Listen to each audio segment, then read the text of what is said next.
PBO Art Academy. Bonjour, aujourd'hui pour PBO Art Academy, je vous présente la gamme de peinture Acrylics Studio de PBO. Alors c'est une gamme de peinture universelle, je l'utilise depuis des années dans mon atelier et on va voir ensemble toutes ses caractéristiques.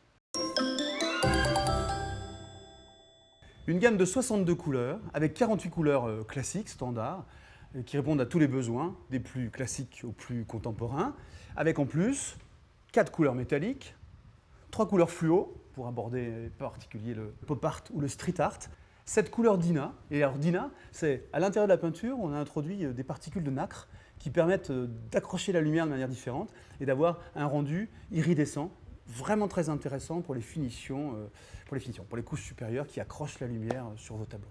3 conditionnements, c'est important aussi dans cette gamme.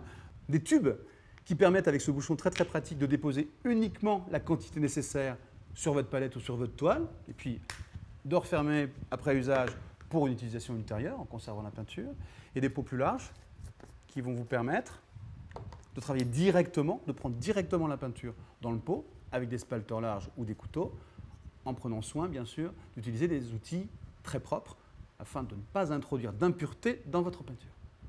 L'opacité maintenant de cette gamme de peinture. Comme dans toutes les gammes de peinture, il y a différentes opacités et ce n'est pas du tout lié à la qualité de la peinture, mais c'est lié à la nature du pigment qui est utilisé pour la couleur. Vous avez 3 niveaux d'opacité, opaque, semi-opaque et transparent, et donc ça va déterminer la couvrance en fait, la capacité à couvrir de la peinture les couches inférieures. Donc si vous voulez de la transparence et aller rajouter par glacis des nuances de couleurs, vous allez privilégier des couleurs transparentes. Et à l'inverse, si vous voulez couvrir complètement soit le fond, soit des zones de votre œuvre, vous allez choisir des couleurs opaques. Tout est indiqué sur chacun des tubes. La pâte maintenant, la matière en elle-même, c'est super important, c'est l'essentiel. Et vous allez voir, c'est magnifique. La pâte, directement sortie du tube, elle est très agréable. D'abord, voilà, dès qu'elle sort, on voit ce que ça va donner. Et c'est une acrylique haute viscosité. Ça veut dire qu'elle a été conçue avec une pâte épaisse. Et qui peut le plus, peut le moins, ça veut dire que vous pouvez la travailler directement comme ça au couteau, avec une texture très agréable à utiliser, très onctueuse, couvrante en particulier pour celle-là.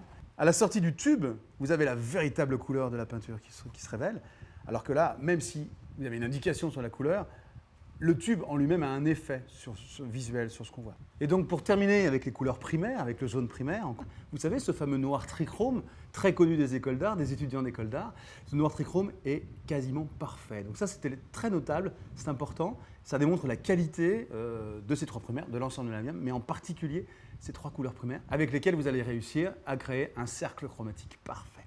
Voilà. Et donc de la même manière, une magnifique pâte qui va sortir de ce tube, et qu'on peut utiliser au couteau comme on l'a fait. Et surtout, on le sent quand on utilise au pinceau, on le sent au bout du pinceau, une belle onctuosité très agréable à manipuler.